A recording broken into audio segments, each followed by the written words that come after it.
Hi friends, ఈరోజు మన కిచెన్లో బ్యాచిలర్స్ అయినా బిగినర్స్ అయినా ఈజీగా చేసే విధంగా సింపుల్ ఇంగ్రీడియంట్స్తో ఎగ్ రైస్ ఎలా చేయాలో వీడియోలో క్లియర్గా చూపించాను. వీడియో స్కిప్ చేయకుండా ఎండ్ వరకు చూడండి. ఎక్కువ మసాలాలు వేస్ట్ చేసే బిర్యానీ అంటే ఇష్టపడని వాళ్ళకి ఎగ్ రైస్ నచ్చుతుంది. మైల్డ్ ఫ్లేవర్తో చాలా టేస్టీగా ఉంటుంది. ప్యాన్లో 3 టీ స్పూన్స్ ఆయిల్ని హీట్ చేసుకొని 4 ఎగ్స్ని బీట్ చేసి వేసుకొని ఎగ్ మిక్స్ని లో ఫ్లేమ్లో ఫ్రై చేసుకొని బాగా ఫ్రై అయ్యాక గంటితోనే చిన్న ముక్కలుగా కట్ చేసుకొని ఎగ్స్కి సరిపడే సాల్ట్, పసుపు, నల్ల మిరియాల పొడి వేసుకొని ఇలా స్క్రాంబుల్డ్ ఎగ్స్ లాగా రెడీ చేసి ప్లేట్లోకి తీసి రెడీగా పక్కన పెట్టుకోండి.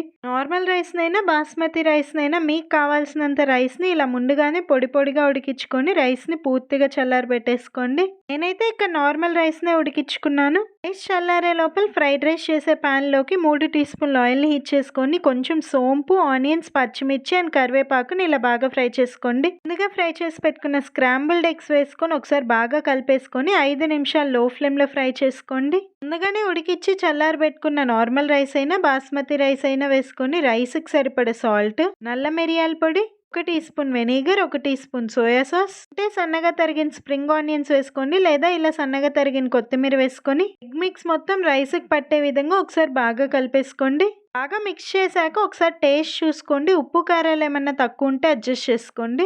టేస్ట్ చేశాక కారంగా లేదు చప్పగా ఉందని మీకు అనిపిస్తే కారం వేయకుండా మీ రుచికి సరిపడే నల్ల మిరియాల పొడి వేసుకోండి. పూర్తిగా చల్లారి పెట్టుకున్న రైస్ వేసాం కాబట్టి మీడియం ఫ్లేమ్లో అయినా హై ఫ్లేమ్లో అయినా 5 మినిట్స్ టాస్ చేసుకుంటే రైస్ మళ్ళీ నార్మల్గా హీట్ అవుతుంది. అంతే, simple and tasty egg rice ready.